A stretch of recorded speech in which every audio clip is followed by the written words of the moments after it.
Israel और Hamas के हमले से शुरू हुई जंग से मिडल ईस्ट आग में सुलग रहा है। 1 साल होने को है, लेकिन इस जंग की आग बढ़ते दिनों के साथ और ज्यादा फैल रही है। चौतरफा घिरा इजराइल अब हमास और उसके समर्थक हूती, हिजबुल्लाह और ईरान से भी लड़ रहा है। अपने दुश्मनों के खिलाफ इजराइल का आक्रामक रूप दिख रहा है। इसी बीच इजरायली सेना IDF के हाथ एक बड़ी सफलता लगी है। दरअसल इजराइल ने हमास के प्रमुख लीडर रावी मुश्ताहा का खात्मा कर दिया है।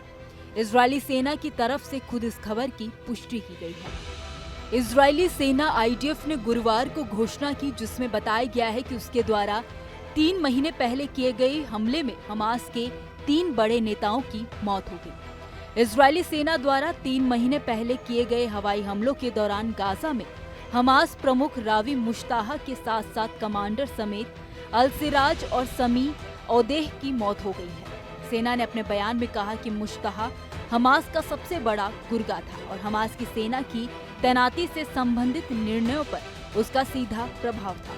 वह हमास के शीर्ष नेता याह्या सिनवार का दाहिने हाथ था। 2015 में अमेरिकी विदेश विभाग ने मुश्ताहा को वैश्विक आतंकवादी घोषित किया था। European council on foreign relations ने मुश्ताहा को हमास के गाजा पोलित ब्यूरो का सदस्य बताया, जो इसके वित्तीय मामलों की भी देखरेख करता था। ECFR ने कहा है कि सिराज पोलित ब्यूरो का सदस्य था, जबकि ओदेह को आंतरिक सुरक्षा एजेंसी का प्रमुख था। हाल ही में दक्षिण गाजा में इजराइल ने भीषण हमला किया था। इजरायली सेना ने यह हमला ईरान की तरफ से मिसाइलें दागने के बाद किया था। इजरायली सेना की ओर से किए गए हमलों में कम से कम 51 लोग मारे गए थे। मृतकों में महिलाएं और बच्चे भी शामिल हैं। हमास द्वारा बीते साल 7 अक्टूबर को किए गए आतंकी हमले के बाद इजराइल ने गाजा में स्थित आतंकवादी ठिकानों पर हमले जारी रखे हैं। जंग के ताज़ा हालातों की अगर बात करें तो लेबनान पर इजराइल की तरफ से लगातार बमबारी की जा रही है। इजराइल की ओर से ताज़ा किए गए हवाई हमलों में कम से कम 6 लोगों की मौत हो गई है।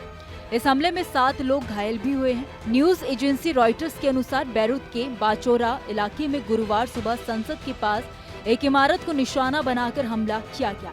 यह लेबनान की सरकार के मुख्यालय पर सबसे करीबी इजरायली हमला है। खैर, इस खबर में इतना है। इस खबर को लेकर आपकी क्या राय है, आप हमें कमेंट सेक्शन में जरूर बताइए। वीडियो अगर पसंद आया हो तो वीडियो को लाइक और शेयर करना ना भूलें। बाकी देश और दुनिया की तमाम बड़ी अपडेट्स के लिए देखते रहिए न्यूज नेशन का डिजिटल प्लेटफॉर्म। न्यूज नेशन अब व्हाट्सएप पर खबरों की ताजा अपडेट के लिए न्यूज नेशन के इस QR कोड को स्कैन करें।